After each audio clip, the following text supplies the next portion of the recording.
Do you remember this monologue in Batman the Killing Joke? Memories can be vile, repulsive little brutes. Like children, I suppose.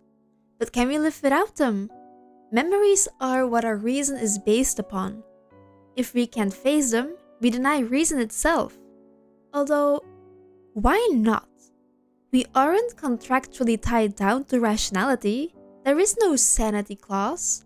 So when you find yourself locked onto an unpleasant train of thought, heading for the places in your past where the screaming is unbearable, remember, there's always madness. Madness is the emergency exit. You can just step outside and close the door on all those dreadful things that happened. You can lock them away. Forever. Joker basically says you can either suppress your own memories or even make up new ones. The Joker is known for making up his origin story. This is specifically shown in the new Batman Adventures episode Mad Love. In Mad Love, we see a flashback of Harleen Quinzel being Joker's psychologist. He tells her about how his father was abusive, but when he took him to the circus, they laughed and were truly happy. As most therapists do, she believed him. That is until Batman confronts her with the fact that Joker has a million made-up stories about his past to garner sympathy. Sometimes he talks about an abusive father, other times a runaway mom. Batman paraphrases the Joker, saying, "There was only one time I ever saw Dad really happy. He took me to the ice show when I was 7. Harley corrects him and says Joker told her it was the circus. Till this day, Joker still doesn't have an official origin story. In fact, in Batman the Killing Joke, he says, "I'm not exactly sure what happened. Sometimes I remember it one way, sometimes another. If I'm going to have a past, I prefer to be multiple choice." But what effect does lying have on your memory? Does Joker even remember his own past? That's the topic of today's video. Everybody lies. A 2010 study found that on average, people lie once a day.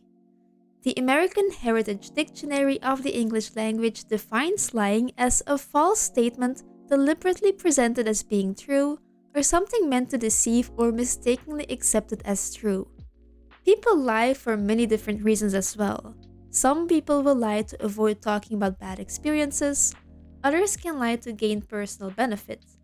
In general, lying can be categorized in two ways: other-oriented and self-centered. Other-oriented lies are lies told to protect others or to make others feel better, such as saying someone's haircut looks amazing when you don't actually think so. Self-centered lies are told to protect oneself or as a personal benefit. For example, most of us have over-exaggerated our skills at a job interview. This is also what Joker does. He lies. Definitely not to make others feel better.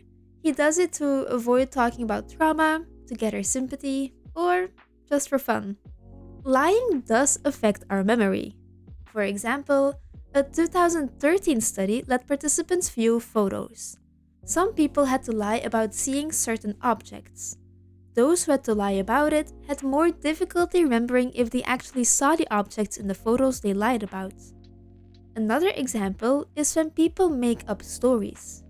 People who fabricate a story are more likely to report the fabricated details as being true, especially when the lie is close to the truth. This effect also takes place when other people provide fabricated details. Let's say the Joker places a bomb at the GCPD. A witness saw everything happen, so they were interrogated by the police. Imagine the police asked something like, "So did the Joker also use gas?" At the time of the interrogation, the witness could say they don't know. But if they are asked the same question later on, they could actually believe it to be true since they heard this information before. This is called a false memory. There is a very famous study done on false memories, and you may have heard of it before. In 1995, Elizabeth Loftus and Jacqueline Pickrell invited 24 participants and a close family member of theirs, such as their mom. The family member was asked to provide 3 events the participant went through as a child. Loftus and her team then created a 4th memory, which was a false event. They provided the participant with the event that they had gotten lost in a shopping mall when they were around the age of 5. They were crying and found by an older adult. The 24 participants received a booklet describing the 4 memories, including the 3 real events and the 4th false one. The participants were asked to write down everything they remembered about each event. Over the next couple of weeks, the participants were interviewed again and asked to recall more details and to rate their confidence in the accuracy of each memory. 25% of the participants believed the false event to be true and even added extra details and emotions to the false memory. So yes, misinformation can definitely alter one's memory. But what about the lies they tell themselves? Lying or deceptive strategies are a continuum from falsely denying something to fabricating completely new information. Simulating amnesia or pretending you don't remember something falls somewhere in between. These 3 strategies of deception are explained in the Memory and Deception Framework by Otgaar and Baker. The Memory and Deception Framework shows that all these types of lying require effort.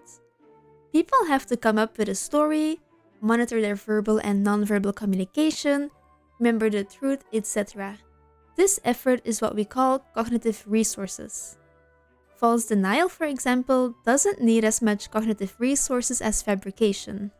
Examples of cognitive resources are rehearsing information or remembering where you got information from. Having to put in all this effort to lie can have a negative effect on memory. Specifically, they lead to omission and commission errors. Omission errors are a form of forgetting.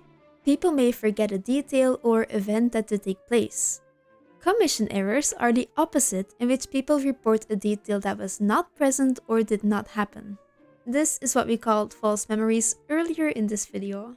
So, commission errors or false memories consist of remembering things that never happened or reporting events differently from what actually happened. This framework talks about false denial, feigning amnesia, and fabrication, which I will explain briefly. False denial means that a person denies details of an event or that an entire event ever happened. This false denial can lead to omission errors. A simple example of this is the research I mentioned earlier. People see pictures, they have to deny seeing certain objects, and later on they don't always remember whether or not they actually saw the object or not. There is a difference between seeing things in the video and seeing things in the photo. We tend to remember things better if they were shown in a more dynamic way, such as a video, rather than a static image. Feigning amnesia happens when a person claims they don't remember an event happened. A well-known example of this is Rudolf Hess. He was a political leader and a Nazi supporter. When his trial started, he claimed he did not remember anything from the war and what happened. He eventually confessed his memory loss was fake. Feigning amnesia can lead to memory impairment. A 2004 study let participants read a mock crime. One group was instructed to pretend to suffer from memory loss during an interview. A week later, they had to write a statement about what they remembered about the crime. The group who had to fake amnesia remembered less correct information compared to the participants who told the truth all along. The people who had to fake memory loss also made more commission errors. Fabrication is when someone gives information that is completely made up. It never happened. It's also called confabulation. Research results on whether or not people actually believe their lies are mixed. There are studies that show that when people fabricate information, they are more likely to remember the truth. This is called the fabrication deflation effect. On the other hand, there is the fabrication inflation effect, which states that people do believe their own confabulations. A 2012 study by Polash found that people who tend to lie more believe their own lies more as well. They also found that people who felt uncomfortable lying during an experiment also tend to believe their lies, possibly to make the uncomfortable feeling go away. So far, we talked about how lying has an effect on memory. But lying isn't the only thing that affects our memory. Misinformation can as well. Our memory isn't just influenced by the information we know, but also by the information we receive. In 2002, Loftus, Ellis, and Brown created false advertisements for Disney, including Bugs Bunny, who is a Warner Bros. Character. Participants were exposed to these false advertisements and they had to recall if they ever met Bugs Bunny at a Disney park. 16% reported that they had when that is not possible. This is an external source of misinformation. And since there's an external source, there's also an internal source of misinformation, such as values. We can reconstruct a memory towards our belief on how we should or should not have acted. You can insult someone on the street and later reconstruct the memory with things like, they looked weird at me, I heard them say something mean behind my back, I didn't yell, what I said wasn't actually bad, etc. There are many different reasons why memory distortion occurs through misinformation. A 2004 study theorized that the original memory fades and is replaced by the false memory. The misinformation alters the memory of the true event. Another explanation is that the original information was never encoded, but the misinformation was seen as reliable. Therefore, the participants would rely on that information when questioned. So, in general, lying and receiving misinformation can lead to false memories or commission errors. False memories can occur due to suggestions such as misinformation, but also spontaneous internal processes such as associations we make. For example, there is the Dees-Rudiger-McDermott paradigm. This paradigm states that when people receive a list of words such as table, sit, legs, that are associated with a critical word like chair, they tend to believe the critical word is part of the list as well, simply because of the association between the words. So, we have talked about lying, forms of lying, and memory. But one thing Joker is known for is his ego-central self and thus lying for personal gain. The Joker doesn't lie to make others feel better. He mainly does it for his own benefit. He either gains some sympathy that he can use to manipulate others, or he just does it for the laughs. Maybe he even finds pleasure in manipulating others. Now, lying for personal gain contains a bit of everything we've discussed so far. People who lie for their own personal benefit can feign amnesia, deny things happened, give distorted information, or even give completely fabricated information. In 2021, this was studied by yours truly. We let 102 people read a short story about a person named Alex who was using their phone while riding their bike. While doing so, they hit a car and fell. After reading the story, the participants had to answer some questions about the case. These questions contained truthful information, distorted information, so things that were sort of mentioned in the story, and fabricated information, which were things we made up. Half of the participants had to answer these questions truthfully, and the other had to lie when it would be in their benefit. A week later, they received the same questions, but now they all had to tell the truth, or at least what they believed to be the truth. We found that participants who had to lie did eventually believe the fabricated information. They were also less confident that the real information was actually real. They started to question the truth. This means that we were able to conclude that when people lie for their personal gain whilst being exposed to misinformation, they create false memories and doubt correct information. In summary, people lie more than we expect, and this can have an influence on memory. People can believe things didn't occur when they did, or they can believe things did happen when they didn't. This effect can be amplified when they receive misinformation. Research suggests 25 to 32% of people who receive misinformation will create false memories. This also happens when they only lie when it would benefit them. When they lie for that reason, it also seems that they tend to doubt correct information. Joker is a manipulative person who lies quite a lot. Like Batman said in the Mad Love episode, Joker has a million different stories he tells others. No one knows which one is true, if any. Joker fabricates these stories. I don't think he got them through misinformation provided by others. I think he just made it all up. Maybe part of it is true, maybe it's not. We can't know for sure. Either way, people who on average lie more tend to believe their own lies more as well.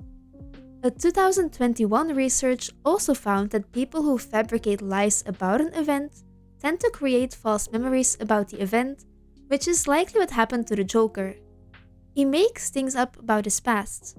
Those false memories can replace the actual memories of his life. The difficult part in determining whether Joker remembers his past or not is the fact that he fabricates his stories. As mentioned earlier, whether someone remembers the truth or not depends on the effort it takes to lie. More effort in lying can lead to false memories. It requires a ton of effort to create a story, rehearse it, stick to it. At least, that's how it goes in a normal person. But Joker is no normal person. He doesn't care whether his story sticks or is the same. He probably doesn't rehearse his lies because why would he care if someone believes him? If people don't believe him, he will probably just find someone who will. So I tend to believe Joker doesn't use a lot of cognitive resources to fabricate his lies, which would make him not believe his own lies. But that's not all that matters. Although he may not care if people believe him, it doesn't take away that it still requires a bit of effort. He still uses cognitive resources, just not a lot. However, he lies to many people, which requires effort every single time. This can disrupt his actual memories and can cause confusion between what was real and what wasn't over time. Our brain is also very vulnerable to false memories, which may replace real memories. This effect increases because he repeats the lie over and over again, making the original memory fade away. The brain tends to preserve what is rehearsed, even if it's false. So would the Joker remember his own past? Not fully. His lies are consistent, repeated, and detailed. This makes that his original memories can become distorted or vague, and he may even question if they're still real or not. His original memories may have been replaced by his false memories. One aspect I haven't touched on yet is trauma. The Killing Joke heavily suggests that the Joker suffered severe trauma. Trauma can make your memory more fragmented. The Joker may also use coming up with stories as a way to make sense of all his chaos, and this way he can control the narrative and maybe even avoid remembering his traumatic past. Him saying he prefers his past to be multiple choice could be a way to emotionally survive an unbearable past. The Joker's identity is defined by chaos. By keeping his past fluid or inconsistent, he keeps himself from any fixed truth or moral grounding. This also likely means he no longer knows what actually happened, if he ever did. The Joker has manipulated lots of people, but one who stands out is his happy Harley Quinn. If you're interested in the psychology behind why Joker needs Harley Quinn to be his scary self, I suggest you watch this video next. With that said, thank you so much for watching and I will see you in the next video. Bye!